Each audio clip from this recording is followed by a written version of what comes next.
My parents opened the first Eastern European deli in Chicago, importing and distributing foods from back home.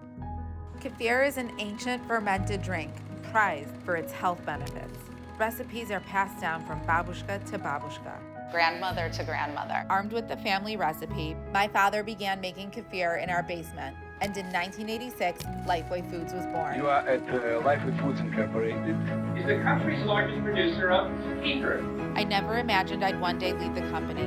When my father passed away in 2002, I became the youngest female CEO of a publicly traded company. The product is great, but I wanted to come meet this woman. The journey hasn't been easy. What exactly is kefir? We built trust one sip at a time. So good. From niche immigrant market to an international health brand.